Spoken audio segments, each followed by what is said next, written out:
I woke up to the scent of incense, and the first thing I felt was cold. Not the chill of a winter morning, but the sting of bare skin.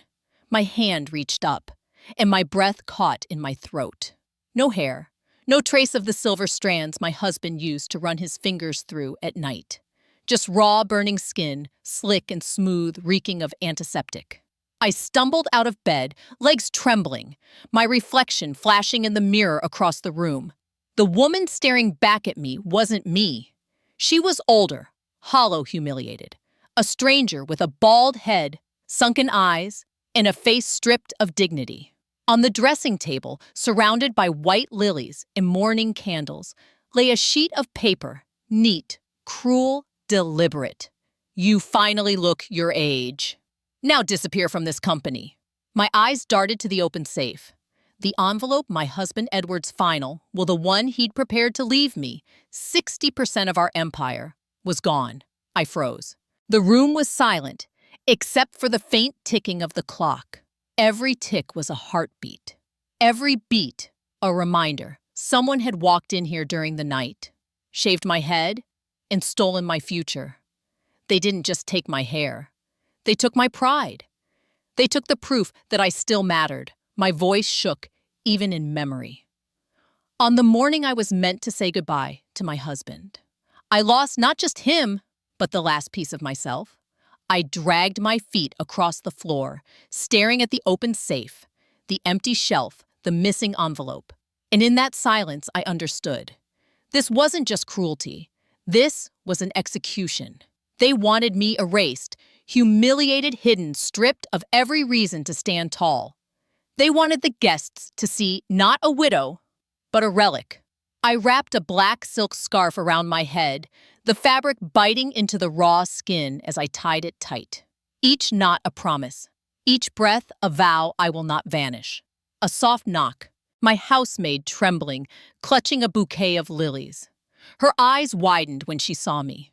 "Madam Helen, forgive me. Last night Miss Vivian and Mr. David, they came into your room. They said you were tired. They told me not to disturb you. Vivian, my daughter-in-law. David, my son, the only family I had left." I nodded faintly. "Thank you. You may go." I didn't need more proof. The knife had already been planted in my back. Outside funeral bells began to toll. Guests were arriving. I adjusted the scarf, smoothed my trembling hands, and stepped toward the door. From the hallway, I saw her Vivian, standing at the entrance in a tailored black dress, her arm hooked through David's. Her posture elegant, her smile gracious, her voice soft and commanding. "Thank you all for coming to honor Edward Langford. We promise to carry his legacy forward. We, not I, not the family. We." The word struck like a blade. She spoke as if she were the widow, as if I were already gone. I froze by the doorway, half hidden behind the shadows, watching her play the perfect hostess, while the man I'd raised as my own stood silently by her side, eyes avoiding mine. People whispered.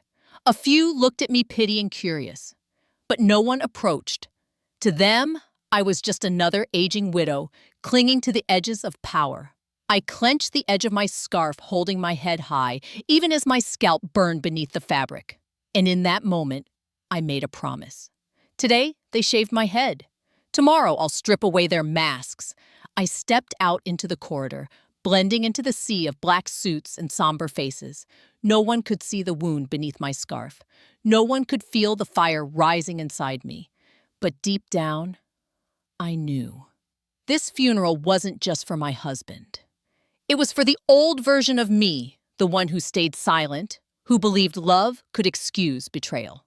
That woman had been buried this morning, and in her place, a new one was rising, shorn, scarred, but unbroken. The church was draped in white lilies and veiled in silence. Every seat filled. Every face turned toward the altar where Edward's portrait smiled back at a world he'd left behind. I stood by the doorway, a black scarf hiding the raw wound on my scalp, and for a fleeting moment, I wished he were here. Not to defend me, no, Edward had never believed in fighting shadows, but to see what our love had built and what it had become. As I stepped down the aisle, whispers followed like a current. Eyes flicked toward me, then away. Some looked pitying, others curious, but none reached out. To them, I was a relic of the past, a woman aged out of her place. David stood near the casket, his posture stiff, his eyes distant. When he saw me, he gave a polite nod, nothing more. No warmth, no recognition of the woman who raised him, who traded sleep and youth for his future. Beside him, Vivian turned her face a masterpiece of poise.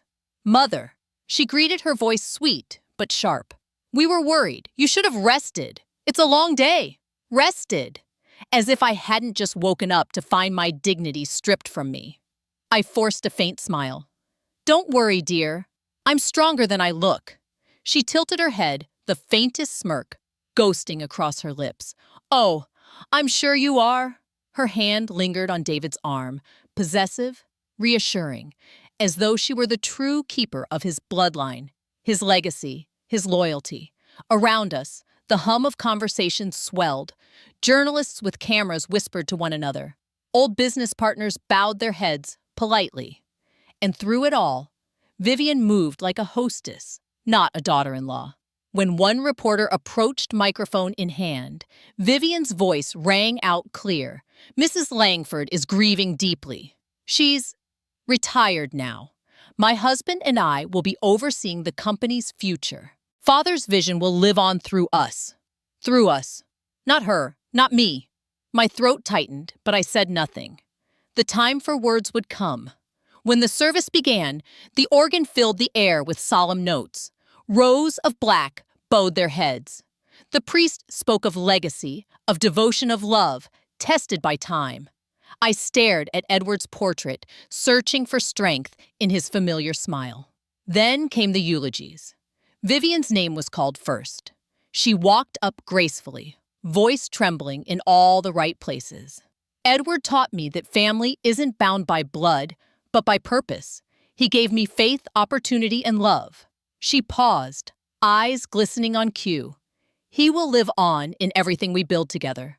Applause followed. Applause.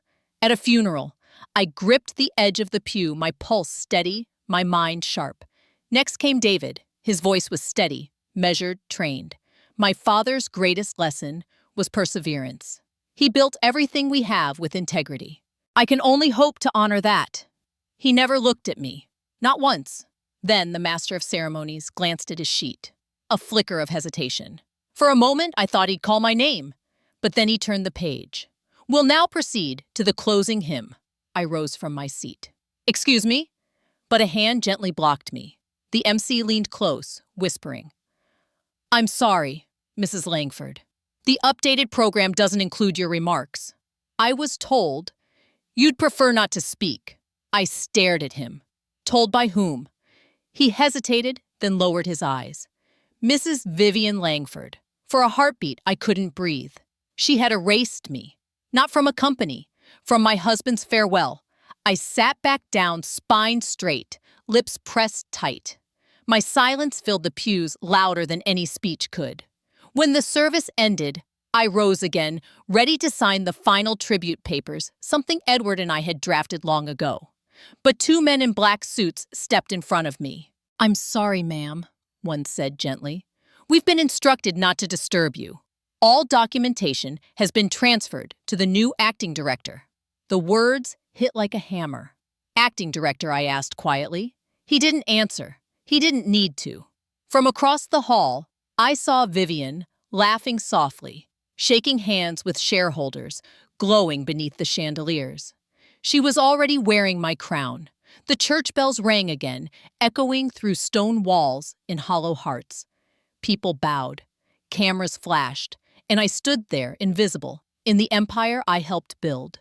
I looked once more at Edward's photo, my voice a whisper, lost in the choir's final hymn. "They don't want me to mourn you, my love. They want me buried with you." But as I turned away, something inside me stirred, slow, hot, alive. If they want to lay me to rest, they'll learn I'm not the kind of ghost that fades quietly. There was a time when love wasn't this quiet. When every dawn meant a new plan, a new risk, a new dream we hadn't yet touched. Edward and I built everything from the ground up, Not from inheritance, not from luck, but from sleepless nights and borrowed hope. I still remember the winter morning he pressed a steaming cup of coffee into my hand and said, "Helen, if we fail together. And if we rise as one." Those words were our vow long before any contract ever bore our names. Back then, the Langford name meant nothing. We were just two young dreamers standing in front of a half-finished office, clutching loan papers, praying the bank would give us a chance. I walked miles with folders tucked against my chest, frost biting through my gloves, pitching our first project to men who never looked me in the eye because I was a woman. Some laughed, some brushed past, but Edward, he never let me lower my gaze. At night, we'd sit at the kitchen table, bills, scattered candles, burning low, and he'd draw plans on napkins while I wrote letters, proposals, promises. We had nothing but grit in each other. The first building took 5 years. 5 years of rejections, broken deals, cheap coffee, and rain-soaked suits. But the day the final beam rose, I cried. Edward stood beside me, his hand warm in mine, and whispered, "We did it, Helen. Our name is carved into stone now." From that moment, Langford Properties was born, and every tower after that bore not just our name, but our story. We worked side by side for 3 decades, through recessions, lawsuits, and sleepless deadlines. We built not just wealth, but trust. He handled negotiations. I handled people. He was the voice in the boardroom. I was the calm behind the chaos. Together, we created more than a company. We created a life. But even empires tremble. The night he collapsed, it was raining. I was reviewing contracts by the fireplace when the glass shattered in my hand. The phone call came from his driver. "He's down. Heart attack." At the hospital, I clung to his hand as machines hummed and monitors blinked. He whispered my name once, just once, and was gone before dawn. In one night, I lost my husband, my partner, my compass. But the world didn't stop. It waited. And when the board looked at me, some doubtful, some curious, I squared my shoulders and said, "The Langford legacy will not end today." So I stepped into his chair. And for 10 years, I ran our empire alone. Through every meeting, every headline, every sleepless night, I carried both our names. But then she arrived. Vivian, polished, ambitious. The kind of woman who knew how to smile with her lips, but never with her eyes. She came into our family like a soft wind, graceful, charming, impossible to read. At first, I thought she'd bring light into David's life. He'd grown so distant after his father's passing, restless searching for something to prove. But soon I saw it. The way she guided him in board meetings, whispering when I spoke. The way she framed my advice as outdated, my caution as weakness. It started with small cuts. A memo rewritten without my approval. A meeting rescheduled for convenience. A project shifted under her supervision to modernize operations. Each time I told myself it was progress. Each time I stepped back a little more thinking, maybe this is what legacy means, handing over the reins. But legacy is not surrender. And family is not meant to sharpen knives behind your back. I began to notice how David's tone changed when he spoke to me. Once gentle, now clipped, dismissive. He'd glance at Vivian before answering, as if she were the one whose permission he needed. The last time I questioned a decision, he sighed. "Mom, times are changing. We can't keep doing things your way. You've done enough. You should rest. You've done enough." 3 words sharper than any blade. I looked at my son, the boy I raised alone, whose future I carved out of sleepless years, and saw not gratitude, but impatience. To him, I was no longer the architect of our name. I was a relic, a sentimental liability. So I smiled, nodded, and bit my tongue. Because motherhood isn't a battlefield you win, it's a wound you protect. Because I still believed love could fix what greed had cracked. I told myself, he's just stressed. She'll soften with time. But time didn't soften her. It sharpened her. Every smile more polished, every word more poised, every boundary pushed an inch farther. And I let her. because I wanted to believe that family, my family, would never turn its back on blood. How wrong I was. When Edward died, he left behind more than buildings. He left behind a promise, one I thought David would honor. But in chasing his wife's ambition, he forgot the hands that built his throne. Now, as I sat in that church, hidden beneath a black scarf, I realized every sacrifice I'd made, every hour I'd traded for their comfort, had turned not into love, but entitlement. And the woman who once believed legacy was family finally saw that family could become the thief of legacy. Soft pause shift to colder tone. I built this empire brick by brick, but if they think they can bury me in its foundation, they've forgotten who mixed the mortar with her own blood. Grief has a strange way of clearing the fog. When the heart can no longer break, the eyes finally start to see. The day after the funeral, silence hung heavy over the mansion. Guests had gone. The flowers were wilting. Only ashes and echoes remained. I sat by the window scarf, still wrapped around my head, staring at the city skyline Edward and I had built, tower by tower, dream by dream. Everything looked the same, but nothing felt real anymore. A soft knock. It was Anna, my housemaid. Her hands trembled as she held a tray of tea she didn't intend to serve.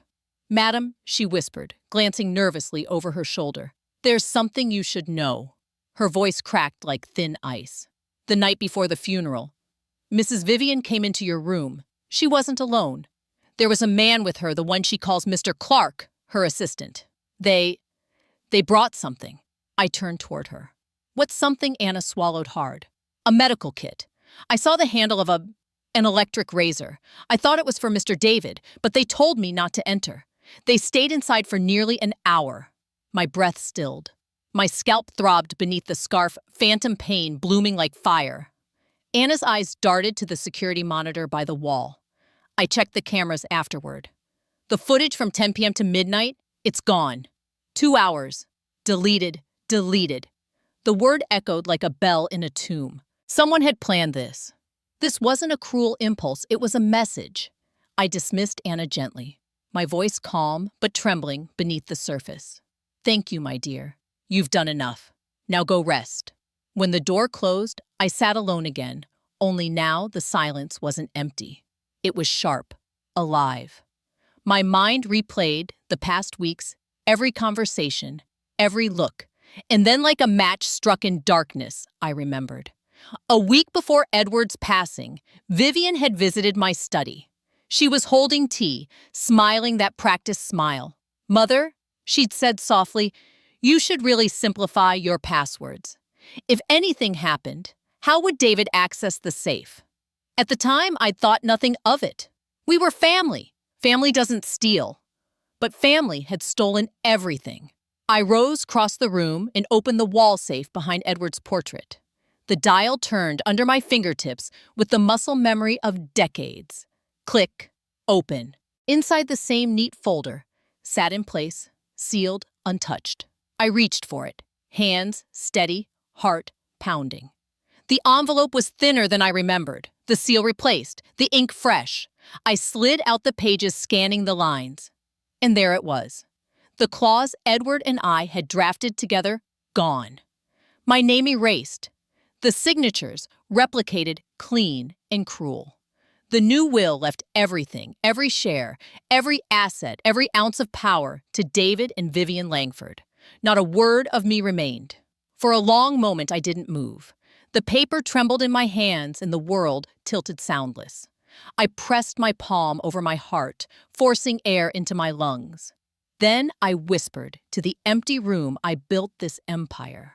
I carried his name, and I've been written out of my own story. My eyes blurred, but no tears fell. Not anymore. Grief had burned them dry. Now only steel remained. I sank into Edward's old chair, the leather worn smooth from his years of command. My voice came low, steady, almost gentle. "I thought losing you, Edward, was the end of my suffering, but it was only the start of their betrayal." The house creaked as if it too were listening. I held the forged will close, feeling the weight of my own bloodline's signature pressed into the corner. David's name, my son's hand, sealed my undoing. A laugh escaped brittle and hollow. I gave him everything, and he signed the death warrant for his own mother's dignity. I folded the paper carefully, slipping it back into the envelope like a coffin returning to its grave. When I rose, something inside me shifted. The woman who'd bowed her head at the funeral, she stayed behind in that chair. The one who stood up was someone new, someone who no longer mistook silence for strength, someone who'd been stripped bare and found armor in the scars. I walked to the mirror, unwrapped the black scarf, and stared at my reflection. The bald scalp glistened under the evening light, ugly, raw, undeniable. But for the first time since that morning, I didn't flinch. This wasn't humiliation. It was rebirth. They wanted me small. They wanted me silent. They wanted me gone. Instead, they've given me nothing left to lose. And a woman with nothing left to lose is a weapon no one can control. Night settled heavy over the Langford estate. Rain traced thin lines down the window, each drop like time slipping through my hands. On the desk before me lay the forged will, a piece of paper that had erased me. But I no longer stared at it with shock. Now I studied it like a battlefield map. For years, I had ruled this empire beside Edward brick by brick, deal by deal. Now, if I was to reclaim it, I would need more than anger. I would need precision, proof, patience. I reached for the phone, not the house line, but the old rotary tucked inside my drawer. Only one man still called on that number. The call clicked through after 2 rings. A familiar voice, rough with age, answered, "Helen, is it really you?" I exhaled. Henry Grant Edwards' oldest friend, our family lawyer for over 30 years. He'd been there when we signed our first deed, when we drafted our first trust, when we held David in our arms for the first time. He was one of the few I still trusted to look me in the eye and see the truth. "Come by in the morning," he said immediately. No calls, no emails, too easy to trace. I met him at dawn in his downtown office, the same old corner suite lined with law books and fading photos of victories past. When he saw me walk in with a scarf around my head and a folder in hand, his smile faltered. "What have they done to you?" I laid the envelope on his desk. "They've done what I never thought my own blood would do." He opened it, adjusted his glasses, and began to read. His brows knit tighter with every line. When he finally looked up, his voice was grave. "This isn't Edward's hand. I'd stake my license on it. The formatting, the clauses, these are Vivian's doing. David may have signed, but she orchestrated it. I need to take them to court," I said quietly, "before they bury me twice." Henry leaned back, steepling his fingers. "Not yet. If we move now, they'll claim you're grieving unstable. You'll lose before you begin. What we need," he tapped the forged will, "is evidence. Clear, irrefutable, public." He paused, voice firm but kind. "Helen, don't fight them with tears. Fight them with truth." I nodded slowly. The words settled deep. Tears had never saved anyone. But truth could rebuild kingdoms. "What do you suggest?" Henry's eyes sharpened. The lawyer in him awakened. "First, we restore the missing security footage. The deletion window gives us a lead 2 hours before the funeral. Next, we gather witnesses. The maid who saw them enter. The nurse who treated your scalp. Anyone who can testify." He leaned forward. "And if Vivian slipped any conversation, any admission, record it. Every word counts." I thought of Anna's trembling hands, the scent of antiseptic, the smirk in Vivian's eyes at the funeral. Each memory, once a wound, now became a weapon. Henry continued, "Once we have enough, I'll file a motion to suspend the will and open a fraud inquiry. The press will follow. Vivian thrives in shadows. Let's drag her into the light." His words were calm, deliberate. Not vengeance, justice. Not noise, strategy. I breathed deeply, feeling something stir, the faint echo of the woman I'd once been. The one who negotiated million-dollar deals without blinking. The one Edward used to call his lioness. Henry softened his tone gentler now. Edward trusted you, Helen. He built this empire with you, not for you. Don't let them rewrite that. I looked down at my hands, the same hands that had signed every document beside Edward's. The same hands that once trembled with love, now steady with purpose. I won't, I said. They think I'm broken. They're wrong. I'm awake. Henry nodded. Good, because from here on, every move must count. No rage, no impulse, just truth recorded and ready. As I left his office, the morning sun broke through the clouds, slicing the gray sky in half. For the first time in weeks, the light didn't feel cruel. It felt like a promise. In the reflection of the elevator door, I caught my own eyes clear cold, certain. This wasn't just about reclaiming assets. It was about reclaiming my name. They shaved my head to humiliate me. But they forgot, even without a crown, a queen is still a queen. A week later, the invitations arrived. Black envelopes embossed with gold letters, the Langford Foundation. Memorial Gala in honor of the founding visionary. Vivian's signature rested elegantly at the bottom. A tribute, they called it. But I knew better. It wasn't a memorial. It was a coronation. The second funeral, not for Edward this time, but for me. The letter announced a grand ceremony at the company's headquarters. Vivian would be delivering a statement of transition honoring Edward's final wishes, which meant one thing: she was ready to unveil the forged will. Perfect. Henry and I had been waiting for this. Accept the invitation, he told me. Go as the grieving widow, not the warrior. Let them believe they've broken you. So I did. On the morning of the event, I stood before the mirror, adjusting the silver wig that fell softly over my shoulders. A fragile disguise, not of vanity, but strategy. If they saw weakness, they'd drop their guard. In my handbag, I placed two things: a small recorder in the original copy of Edward's true will, the one I'd kept hidden in our safe deposit box years ago. If we ever fall, Edward had said, keep one copy where no one can touch it, not even me. He'd been cautious. I'd been faithful. Now that faith was my weapon. Henry had already done his part. He'd called the press business columns legacy reporters, even a few tabloids hungry for scandal. He'd also invited 3 of our largest shareholders, old men who'd built this empire with Edward, who still remembered the woman that walked job sites in heels and hard hats. By the time I arrived, cameras were flashing, champagne glasses clinking, and Vivian was glowing like a bride. She wore black silk, polished elegant, the perfect mask of mourning. David stood beside her, silent, stiff, avoiding my eyes. Mother Vivian greeted me, voice honeyed, arms wide. How wonderful you could join us. I was afraid you'd grown too tired for public events. I smiled faintly. Oh, my dear, I wouldn't miss it for the world. Her eyes flickered just for a moment before she turned back to the stage. The hall was draped in banners bearing Edward's image, gilded quotes, and phrases like vision, legacy, transition.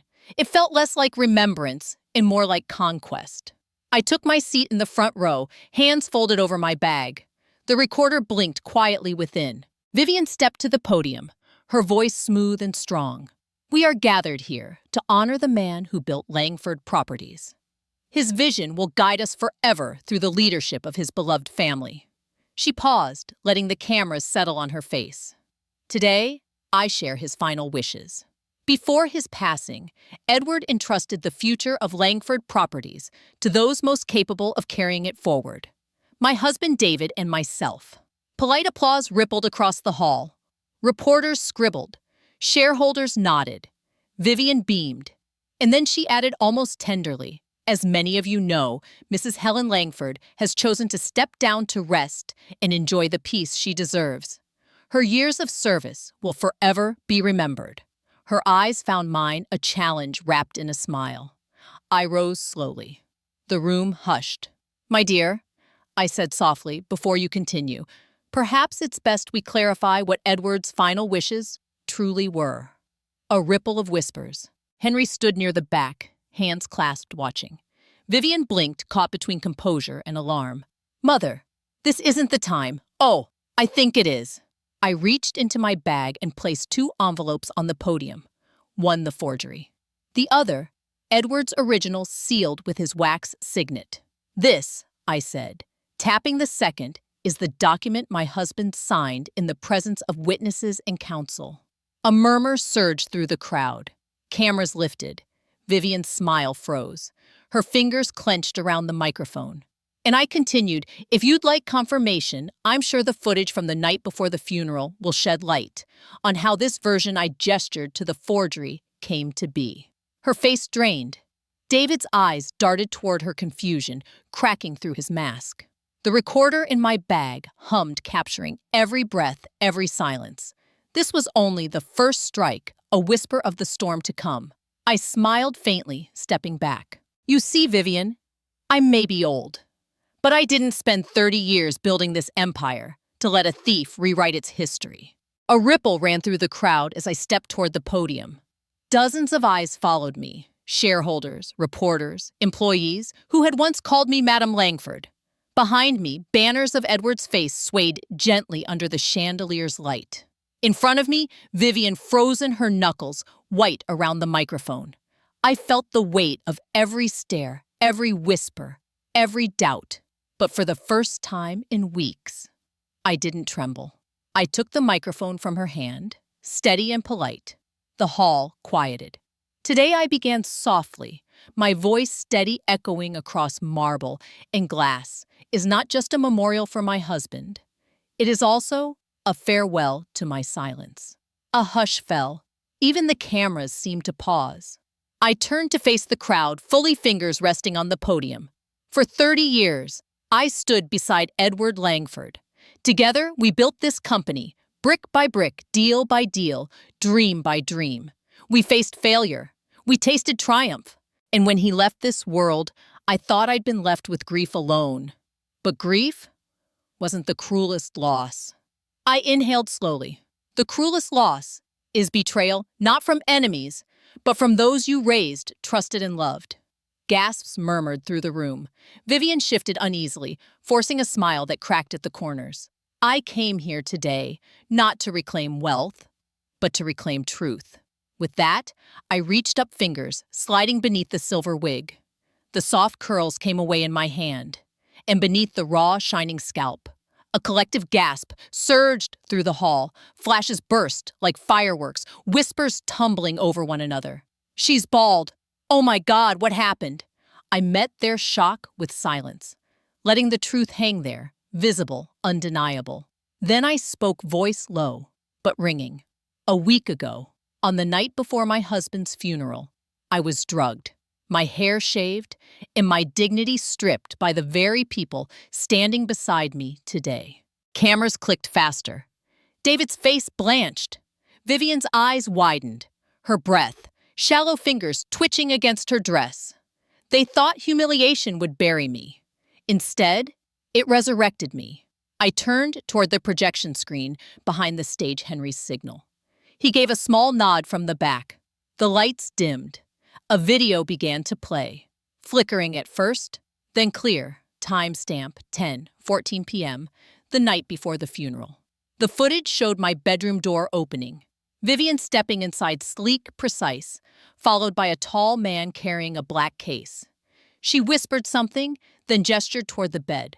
I lay unconscious, my hair fanned across the pillow. He opened the case. An electric razor gleamed. Vivian placed her hand on my head, and the sound of buzzing filled the hall. I didn't look at the screen. I looked at them. David's mouth opened, no words. Vivian's face drained of color. Gasps rippled like waves across the audience. A woman in the back covered her mouth. A reporter dropped his pen, and then the footage shifted.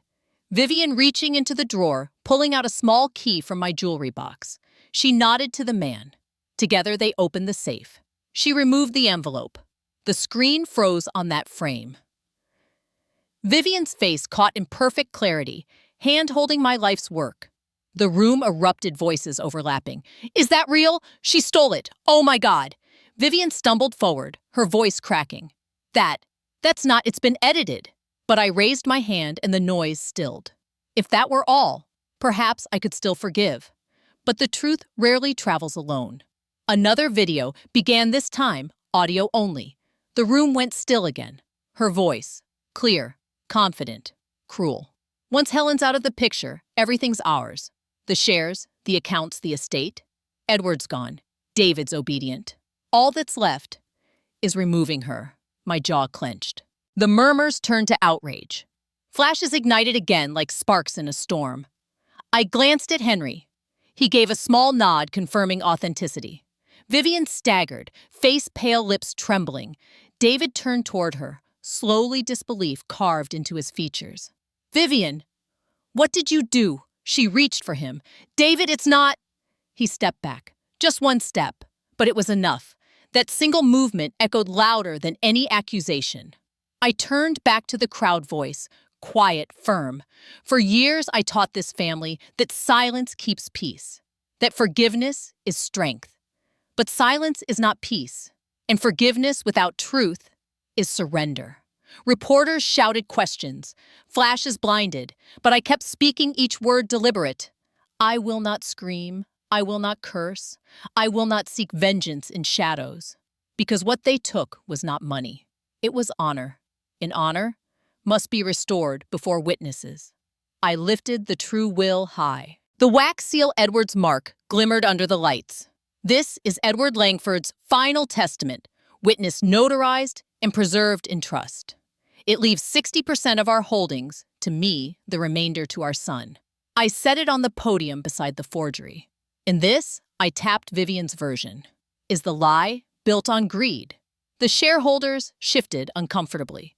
Some glared at Vivian, others whispered to aides. Every camera caught her tears, her shaking hands, the ruin of her composure. I looked at David. My son, you signed this. Did you read it? He didn't answer, only lowered his head. Then you signed away your mother's dignity, not her fortune. My voice softened, not cruel, but heavy with truth. You wanted freedom from me, and you got it, freedom from my name, my trust, and my forgiveness. A flash. Another. Dozens of lights captured the moment. Vivian broke, collapsing to her knees, pleading through tears that couldn't wash away deceit. But I didn't look at her. I looked at the crowd, at the witnesses who would carry this story beyond these walls. I didn't come here to destroy. I came here to reveal. Not for revenge, but for justice. I stepped back from the podium, voice clear as crystal, because justice, like truth, does not whisper. It rings. For a heartbeat, silence filled the hall, a silence so complete it felt sacred. Then applause, slow rising, rolling through the room like thunder breaking a long storm. I didn't bow, didn't smile. I simply stood bare, unhidden, unafraid. Under the harsh white lights, they saw not a relic, but a survivor reborn. As the press swarmed forward, questions flying, I whispered softly, only to myself, I don't need revenge. I need truth. And today, truth came home. Police sirens wailed faintly in the distance, echoing through the marble atrium of the Langford Tower. Inside, the chaos from the revelation had not yet settled. Guests stood frozen between disbelief and shock as two uniformed officers stepped through the golden doors. Their eyes locked on Vivian. Her face, once painted with confidence, had turned ghostly pale. The lead officer approached. Mrs. Vivian Langford, you're under arrest on suspicion of fraud, coercion, and tampering with a legal document. Vivian stumbled back, her heels scraping against the polished floor. Wait, this isn't real. She's lying. Helen, tell them I didn't. Helen didn't move. Her hands rested calmly on the podium, the faintest tremor in her fingers, the only sign of exhaustion. Her voice was steady, measured, unyielding. You tried to erase me, Vivian. You forged my husband's legacy, humiliated me, and poisoned my son against me. The truth has spoken now, and truth does not take sides, it only shines. Vivian shook her head wildly, tears spilling down her cheeks as the officers gently but firmly cuffed her wrists. The click of metal echoed like a gavel's strike. As they led her past the crowd, reporters surged forward shouting questions. Cameras flashed, capturing her downfall, every step a headline, every tear a confession. David pushed through the crowd, his face red eyes wild. "Mom, please stop them. You can't let them take her." Helen turned to face her son. In his eyes, she saw not malice, but the panic of a boy watching the world he built on lies collapse around him. He reached out, grasping her arm. "I made a mistake. I didn't know. Please save her. Save us." For a long moment, she said nothing. The weight of decades pressed on her chest, nights she'd spent working so he could sleep in warmth, years she'd given so he could stand tall. But now, looking into his desperate face, she knew mercy without consequence was cruelty disguised as love. She gently removed his hand.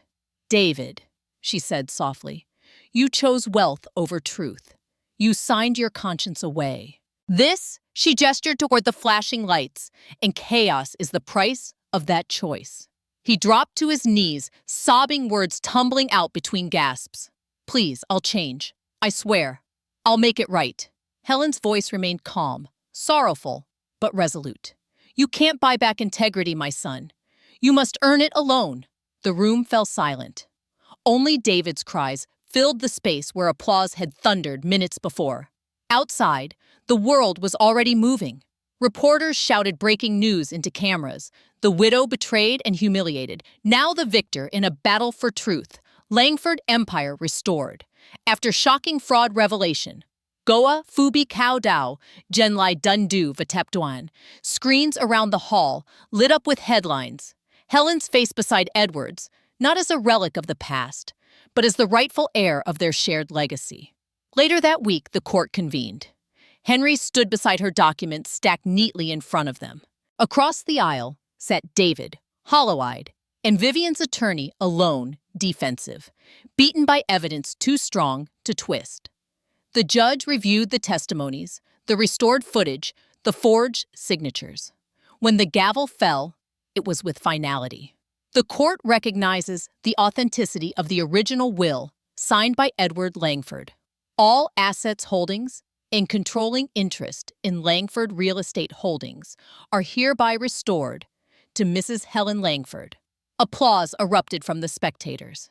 Cameras captured the moment, Helen's hands clasped gently, eyes closed, a single tear slipping free, not of grief, but release. Outside the courthouse, microphones crowded around her. One reporter leaned forward. "Mrs. Langford, how does it feel to win everything back?" She looked past them toward the skyline. Edward had once promised her they'd build together. "This isn't about winning," she said softly. "It's about surviving. They took my hair, my pride, my trust, but not my soul. Today, I didn't reclaim a company. I reclaimed my name." The crowd parted as she walked to her car, the winter sun breaking through clouds above, glinting on her bare scalp like a crown of quiet defiance. Behind her, David watched through tear-blurred eyes. In front of her, the future waited clean, cold, honest. For the first time in years, Helen Langford breathed freely. She had buried her husband, endured betrayal, and walked through humiliation. But from that ruin, she had built something greater than an empire. She had built a truth. The sea was calm that morning. Gentle waves lapped against the rocks below the balcony. The same rhythm Helen had listened to years ago when Edward was still alive. The house, once heavy with grief, now breathed quietly again, windows open, curtains dancing in the breeze. Helen stood before the mirror in her bedroom, a place where tears had once dried on her cheeks under the weight of betrayal. The reflection staring back at her now was different. Her hair had begun to grow again, soft silver strands glinting in the sunlight. She reached up, brushing her fingertips over the short curls, and smiled. "You're still here," she whispered to herself, "and you're still standing." The woman who had been humiliated at her husband's funeral no longer trembled. The scars had faded not from time, but from courage. What was taken from her by deceit, she had rebuilt with truth. Helen walked to the porch where Edward once liked to sit with his coffee, watching the tide roll in. She carried a small folder in her hand, embossed with gold lettering, Legacy Fund for Widowed Women. The fund was her new beginning, a promise born from the ashes of betrayal. With Henry's help, she had transformed part of her reclaimed fortune into something larger than herself, a lifeline for women who had been deceived, defrauded, or stripped of everything by those they trusted. In the first month alone, she met dozens of applicants, widows with tear-stained eyes, single mothers clutching folders of faded receipts, women who had signed papers they didn't understand, believing love was enough to protect them. Helen listened to each story quietly, her heart heavy but steady. She saw herself in their pain, the same bewilderment, the same helplessness, when betrayal revealed itself not with violence, but with signatures and silence. "You're not broken," she told them. "You're being reborn, and you will stand taller because of it." The Legacy Fund began awarding grants, scholarships for education, seed money for small businesses, legal aid for women fighting to reclaim stolen inheritances. Soon, photos filled her office walls, young widows smiling beside new shops, mothers holding certificates from training programs, women stepping into offices they owned. Every story became a piece of Helen's healing, a mosaic built from shared resilience. One afternoon, during the fund's first anniversary ceremony, a young widow approached her. She wore a simple dress and held a bouquet of daisies. "Mrs. Langford," she said softly, "you don't know what you've done for me. I was left with 2 children and nothing. Because of your fund, I finished law school. I want to help women like us now." Helen took her hand, tears shining but unfallen. "Then you've already paid it forward," she said. "That's how we rebuild the world, one hand helping another." As the crowd applauded, Helen looked toward the framed portrait of Edward on the wall. His warm smile seemed to glow in the light of the setting sun. "We built towers," she murmured. "But this is the legacy that lasts."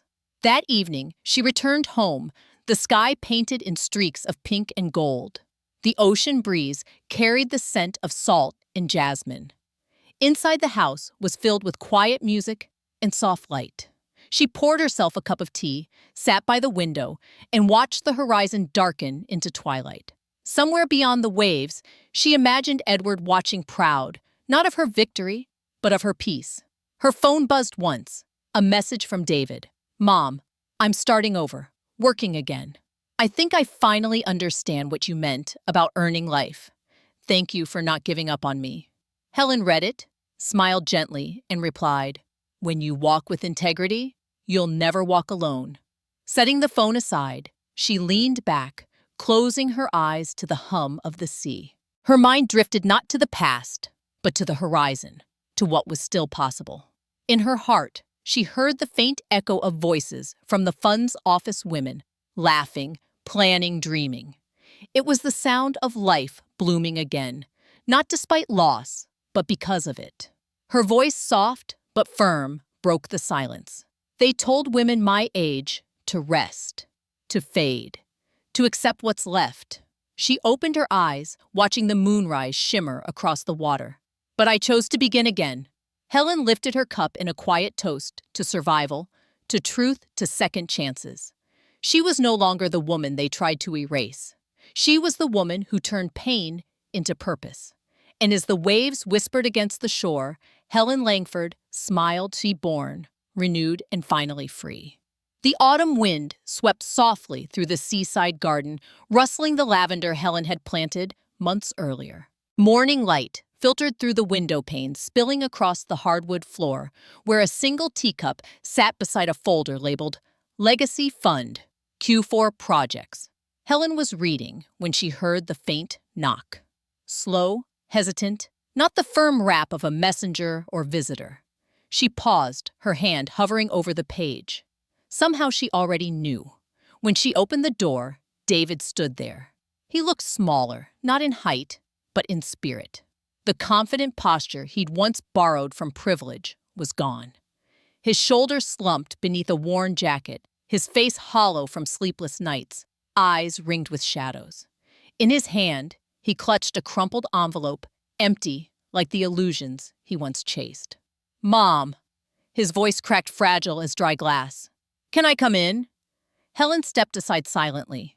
He crossed the threshold, glancing around at the home he had grown up in, the same house he'd once left without a backward look.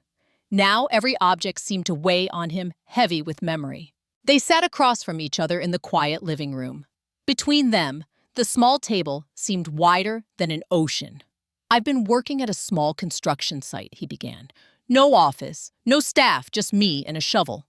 Every day I think about what I did. How easily I signed away your trust." His voice trembled, eyes fixed on his hands. "I thought money made me powerful. But when it was gone, I realized I didn't know how to live without taking from someone else."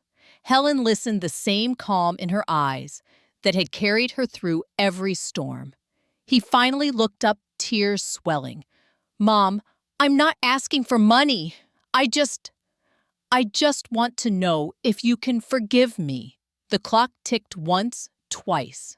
Outside, waves rolled gently onto the sand. Helen rose, crossed the room, and placed a hand on his shoulder. Her touch was gentle, yet firm, the way she'd held him when he was a boy afraid of thunder. "David," she said softly, "I forgive you." His breath hitched tears, spilling down his cheeks. But before he could speak, she continued, her voice steady as the tide. "Forgiveness doesn't mean forgetting. I forgive you so that I can live in peace, not so that you can lean on me again. I won't carry your guilt for you. You have to stand on your own now." David nodded slowly, shame and gratitude warring in his eyes. Helen walked to her writing desk, opened a drawer, and took out a sealed envelope. She returned and placed it in his hands. "This is my last gift to you," she said. "Not money, but words." He hesitated, then opened it. Inside was a handwritten letter, ink pressed carefully into every line.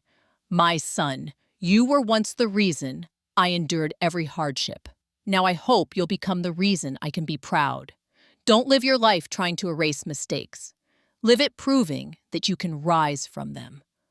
Mom." His hands trembled as he read. When he reached the last word, he looked up, eyes red. "I don't deserve this." Helen smiled faintly. "Then spend your life deserving it." For a long moment, they sat in silence. Not awkward, but full, like a bridge being rebuilt, plank by plank. Finally, David stood. "I'll go," he said quietly. "I don't know where this road leads, but I'll walk it. And one day, I'll come back not to ask, but to show you who I've become." Helen nodded, eyes warm. "That's all a mother ever wants?" He leaned forward, hesitated, then wrapped his arms around her. For the first time in years, their embrace wasn't built on debt or duty, but something pure, a fragile seed of redemption. When he stepped outside, the sun had climbed higher, glinting off the sea. He paused at the gate, turning back one last time. Helen stood by the doorway, her silver hair shining in the light. He smiled through tears, then walked down the path, hands empty, heart heavy, but free. Inside, Helen returned to her chair by the window. The waves whispered against the shore, and the world felt quiet, honest, renewed.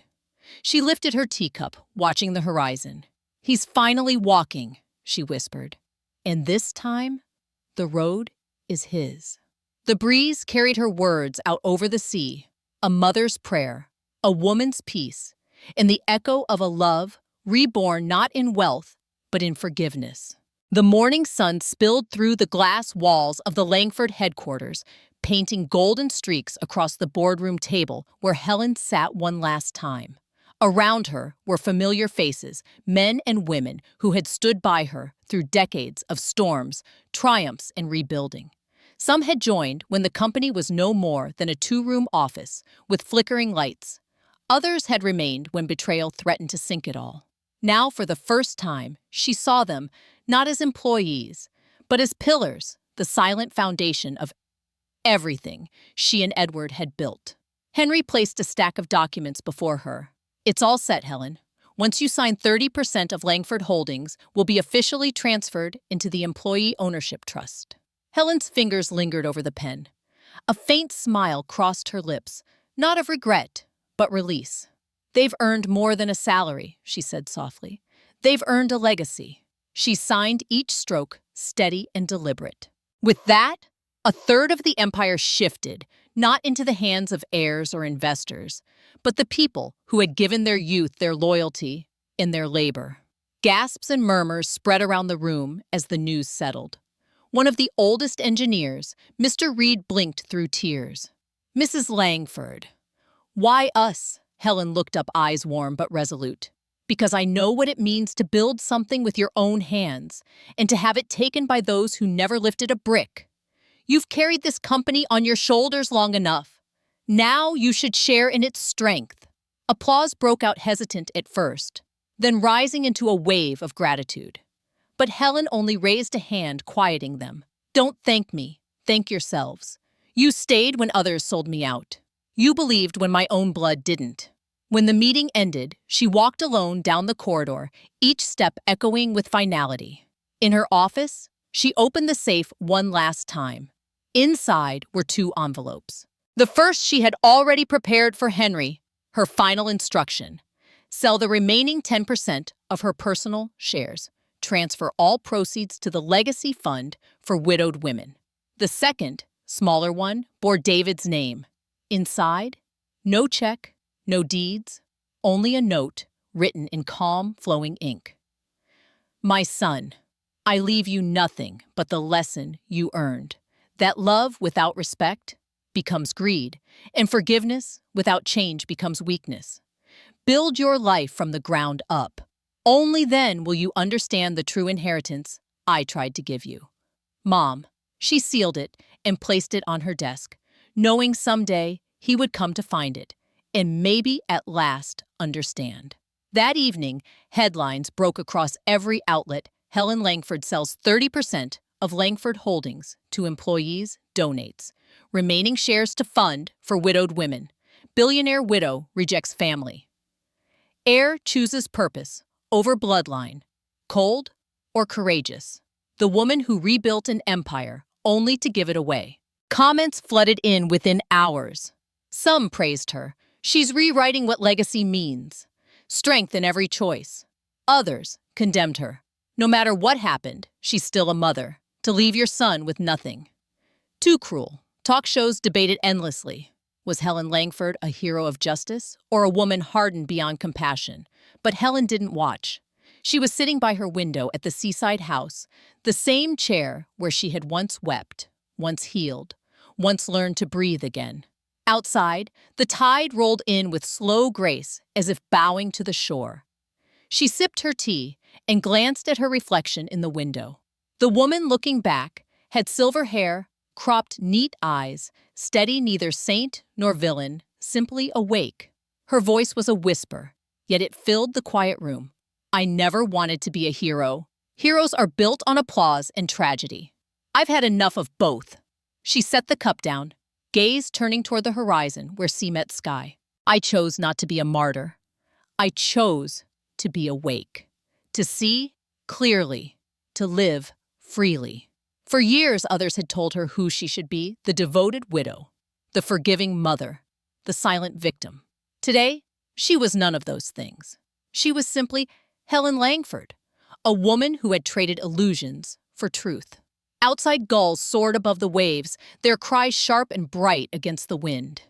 Helen leaned back, folded her hands in her lap, and closed her eyes, not in rest, but in peace. Whatever the world thought of her no longer mattered. Some would call her heartless. Some would call her brave.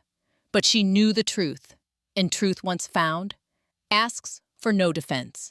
I didn't choose to be a hero, she murmured. I chose to be awake. And for Helen Langford, that choice, quiet, final, unshakable, was the victory she had been searching for all her life. There comes a time when every wound stops bleeding and begins to breathe. For Helen Langford, that time was now. The world had called her many names: ruthless, fearless, heartless. But as she stood by the window of her seaside home, watching the sunlight ripple across the tide, she no longer needed to defend or deny any of them. Because behind every label was a truth she had survived. The company was no longer hers to protect it, now belonged to the people who had built it. The fortune no longer chained her son. It had been turned into a beacon for women who once stood where she had fallen. And the house that once echoed with silence now carried only the soft hum of peace. Helen reached for her wide-brimmed hat, pale cream, with a ribbon the color of morning sky, and placed it gently atop her head. In the mirror, silver strands peeked out, shimmering beneath the sunlight. She smiled a small, quiet smile that belonged not to triumph, but to truth. Her voice, steady, reflective, filled the air. When you lose everything, don't forget. You still have yourself. She stepped out onto the porch, the wooden boards warm beneath her feet. The air was fresh, the sea alive with light. With each step down the path, the wind lifted her scarf, the fabric fluttering like wings behind her. She paused at the edge of the shore shoes, sinking slightly into the sand. The ocean stretched endlessly ahead, vast and untamed, just like life. People ask me if I regret it, she whispered. If I regret the truth, the loss, the loneliness. A wave rolled in, kissed the hem of her dress, and drew back again. No, she said softly. Because from loss, I found clarity. And from betrayal, I found freedom. She turned her gaze toward the horizon, where sky met sea, where endings folded quietly into beginnings. They wanted me broken. Instead, I learned to rebuild. The camera slowly pulled back, framing her against the ocean's golden glow. The wind caught her hair silver and soft, letting it dance freely in the sun. Her voice came one last time, clear and contemplative. If you were me, would you forgive? Or would you let justice speak for you? A moment of silence followed, letting the question linger in the air, not demanding an answer, but inviting one. Then, softly, the narrator's voice shifted, warm, inviting, reaching beyond the story to the listener's heart. Every story of loss carries a choice to drown in it or to rise from it. And every act of revenge carries a shadow until truth brings light. The music swelled gently, strings rising, waves crashing softly against the rocks. If Helen's journey touched you, if her courage, her awakening, her forgiveness made you think, tell us in the comments. Would you have forgiven? Or would you have let the law deliver justice? Share your thoughts, not just for her, but for yourself. Because somewhere out there, someone needs to hear what you've learned. The screen began to fade, sunlight stretching brighter across the water. And if you believe every scar tells a story, if you believe every ending carries a seed of rebirth, subscribe and follow Family Revenge Stories, where every tale reminds you, even from betrayal, you can rise again. The piano slowed a final note, shimmering like light on water. Helen turned once more toward the sea, eyes steady, face calm. She took a deep breath, the wind lifting her hair, the horizon glowing in gold. No tears, no bitterness, only a quiet strength carved from truth. I don't live for vengeance, she murmured. I live to be awake. With that, she stepped forward, barefoot, now, the tide swirling gently around her ankles, and walked toward the light. The camera lingered as her figure grew smaller, silver hair gleaming against the sky, until at last she became part of the horizon itself, a silhouette of peace, strength, and rebirth.